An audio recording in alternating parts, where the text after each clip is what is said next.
going to die. All right? You're going to shut off, and you're not going to turn back on. You're going to see blackness. Let me tell you guys something, all right? Let me give you a very uncomfortable reality check. People don't want you to succeed. It's very fucked up, but your friends, your social circles, you know what they want to do? All right? They want to compartmentalize you. They want to keep you in their little box and their little idea of you. So many people, when I started bossing up these Tokyo streets, so many people initially were haters. Friends that I've been friends with long time, man, years and years and years.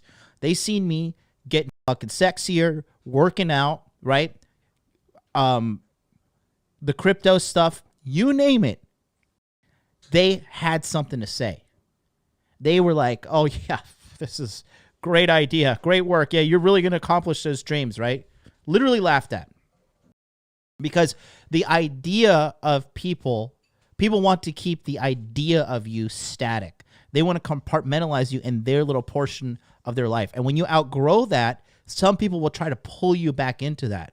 Because your success, your evolution is a reflection of their failure.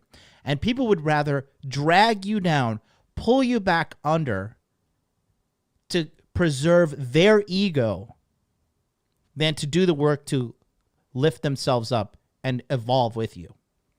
And that's why part of the evolution to becoming a successful person, high value man, is you have to shed the old people from your life. And a lot of you guys are emotionally attached to mommy and daddy, even though they emotionally abuse the fuck out of you. You're so attached, right? And you can't grow. You can't evolve. You know, if you want to grow a redwood tree is a tree in America that grows to be like 100 feet tall, right? You can't grow that redwood tree if it stays in its little pot that you got it at Home Depot from. Okay? And the same thing with your life. And a lot of people are just not strong enough to cut off their family who is toxic, okay? Cut off the shitty people in their life to get to the next level. I don't have a close relationship with my family anymore, really. I mean, obviously I'm in Tokyo. I go home. I see them once in a while. But my family, God bless all of them, but they're like, they're just doing the normal shit. And I'm bossing these Tokyo streets up. So, but you know, when I go back to Christmas, who pays for everything? Of course, yours truly. Okay. We go to Whole Foods and everybody's getting lobster. Everybody's getting steak. Everybody's getting organic Wagyu. Whatever you fucking want. Big Daddy MLD's paying. We're going to Disney. Guess who's paying for everything? Me. All right. So that's the counterbalance to being like, well, you know what? I did cut them off, but hey, we're not going to Perkins anymore. Like, we're going to go to Del Frisco's. Okay? Or we're going to go somewhere and I'm just going to pay for everything and take care of all you. And that's the steps of evolution. But a lot of people, they don't want to do what it takes. You guys don't donate $100 right now. You're a beta male. You're a cuck. You're blue pill for life. You better send me $1,000 in donation right now. And that's it's a very uncomfortable reality that you've got to cut off shitty people in your life. And a lot of people are like, oh, family to the end, loyalty to the end, rah, right? They say these like false motivational statements. No.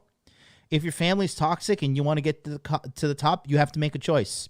Stay with toxic family or cut them off, succeed, go for your dreams, become the wonderful person that you want to become in this finite existence, because you're going to fucking die. Don't forget that. You're going to die. All right? You're going to shut off and you're not going to turn back on. You're going to see blackness forever. You can't even comprehend the fact of your non-existence. That's how bleak it is. And it's inevitable. You're going to die. You can't escape it. Your death is coming. So are you going to sit around and continuously appease those around you and put yourself down in the ground below these people? Or are you going to live the fucking life that you want to live in this short, meaningless amount of time on this planet that we have? You tell me. I know what my fucking answer is.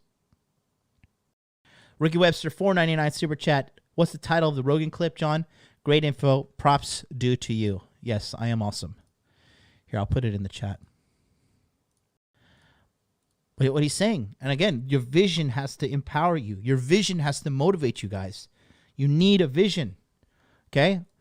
When Charlie was going through that awful time with his shitty ex-wife and telling him he's a loser and dealing with, you know, the ending of a 7-year relationship and you know, Bitcoin tanking at the time, you know, all of that shit.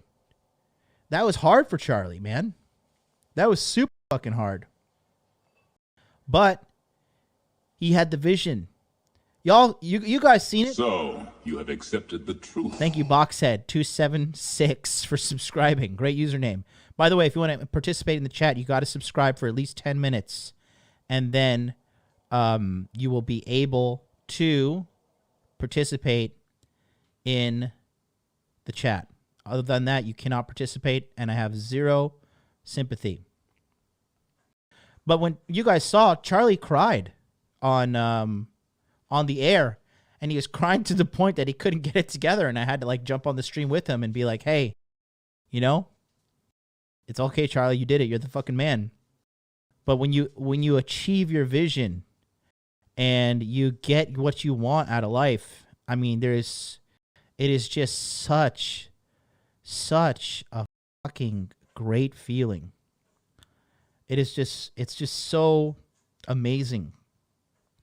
It's amazing not for the sake of what you get, but it's amazing for the sake of who you become and how you can just look back on all the hardships and you look back on all the shitty things that you had to go through, and you can look back on just hating a good portion of the time that you were suffering through, and you can say this was worth it. It was absolutely worth it because I stuck to my vision. Are we getting the importance of a vision here?